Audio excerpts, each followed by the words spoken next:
and the #1 player in the country, AJ Dybantsa. AJ Dybantsa, one of the best prospects we've seen in the last 20 years.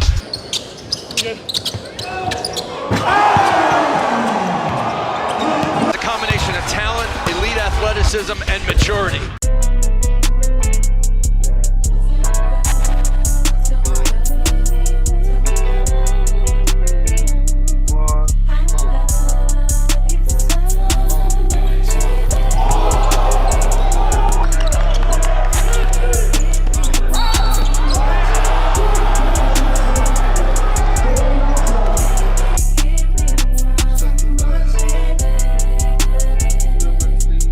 So who do you play like? I play like a mix of Tracy McGrady and Shea. Shea Gilgeous-Alexander. Okay. Yeah.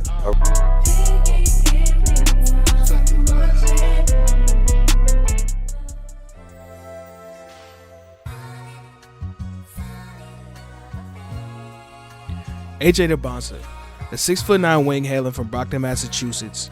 AJ's size, talent, and production has taken him from Massachusetts all the way across the country to California, where he played his junior year at prolific prep and on the circuit in the EYBL with the legendary Oakland Soldiers.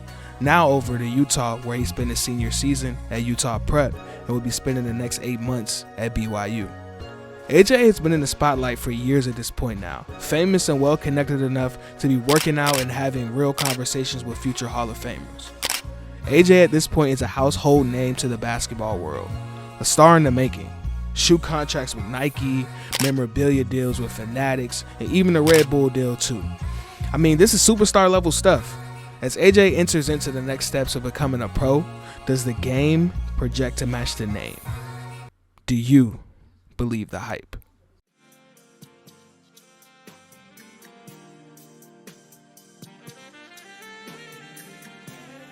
Let's start with what we always start with. What is AJ's base? What does AJ do that has placed him in tier 1 amongst his peers? Well, it's a combination of things that are unique for someone at 6'9". AJ's athletic profile includes spring-like explosiveness, yet the body control that makes AJ extremely hard to stay in front of and to contest his jumpers. These abilities athletically are paired with AJ being skilled and coordinated enough to be very, very hard to guard. In my opinion, AJ is best when he's getting downhill. He has a quick first step and the handle to be able to get to the rim from the perimeter, and he pairs that with a level of physicality when he's getting into the paint, never shying away from contact, and this really shines in transition and when he's drawing fouls. Rocking him. Threw it. That's what people wanted to see, but he didn't get.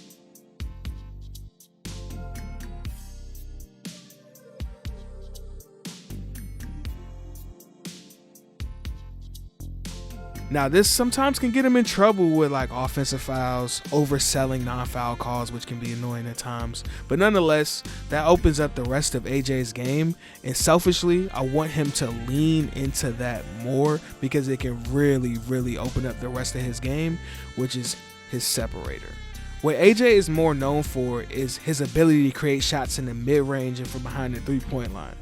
The shooting ability and the touch from the middle of the floor and from behind the tray ball line, married with AJ's athletic skills and mixing that handlebar in there too, it's fucking ridiculous.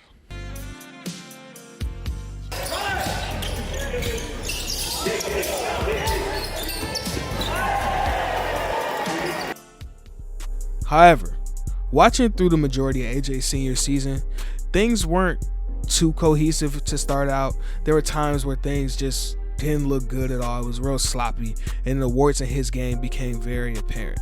But there is some context that needs to be added to that statement, though. This team played a lot of fucking games.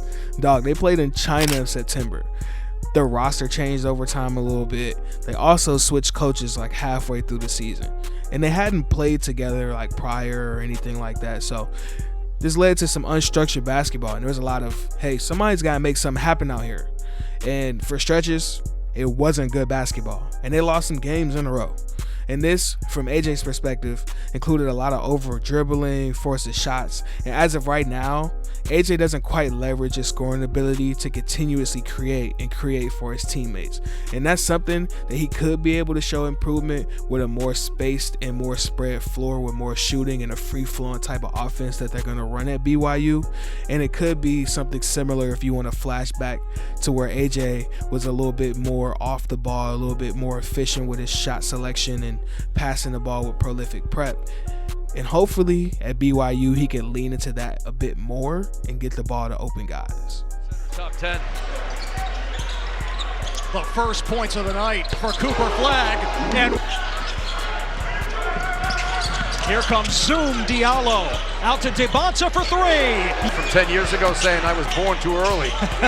Dybantsa, a triple. Also, on the things to clean up for AJ, they include turnovers.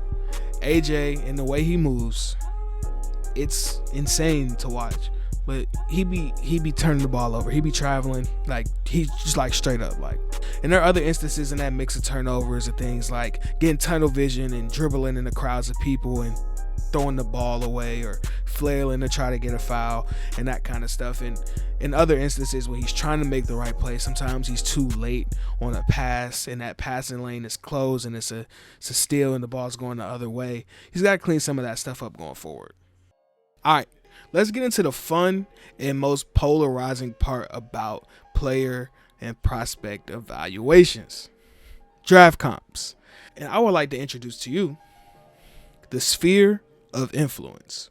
When I'm evaluating, I'm not more so looking for a singular player to make a one-to-one comparison. That's not really my thing. I like to more so think of it of a crop of players who the player either has macro or micro skill similarities or even movement similarities that give a better context of what this player is and what could he be at multiple levels. And I also want to give a shout out to J. Kyle, man, the Dom Drop, for this idea. You know what I'm saying? Shout out to you, man. Let's get into some questions that I have for AJ going forward into his freshman year at BYU. What about defense? To this point, I haven't really mentioned much about AJ's defense, but it's actually interesting for AJ. Peculiar, if I want to use big words and all that. AJ flashes some real defensive playmaking ability. He can be a weak side shot blocker, a guy who can jump past the lanes, communicate on the floor, and pressure smaller ball handlers with his length and force turnovers. But those actions were also contrasted with some not so good looking defensive possessions, with bad defensive fundamentals, not being in your stance, being too upright, over aggressive, or just overall the motor shutting all the way off. He will be tested in the non-conference as well as in the Big 12. So we shall see. Toombs going to work, trying to step through. He lost it. Playing that way, and really likes how Dan Hurley manages the program. Sulipa into by Smith. Switch defense. Dybantsa on defense. Drive to the basket.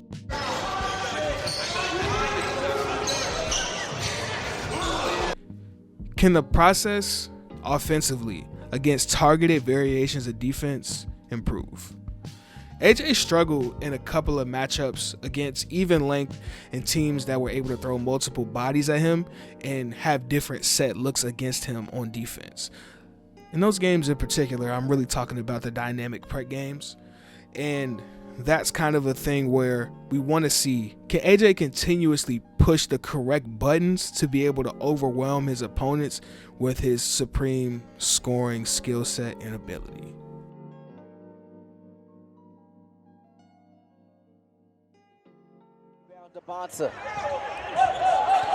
Dybantsa down the lane. Night for dynamic prep. They're now 2 of 7. Here's Dybantsa. As the college basketball season kicks off, I'm overly excited to see what this season has in store for AJ and for BYU. They're looking to be an uber competitive team to contend in March, and are coming off a Sweet 16 appearance in former NBA assistant coach Kevin Young's first season as the head coach at BYU. And BYU's had a real big investment into what they call Provo. BYU basketball has an expectation now. They brought in transfers on paper that look like they're ready to match up with anyone. And a lot of this expectation is based on the talent that AJ possesses. Will they meet or exceed expectations? What role will AJ play in this quest? And most importantly, do you believe the hype?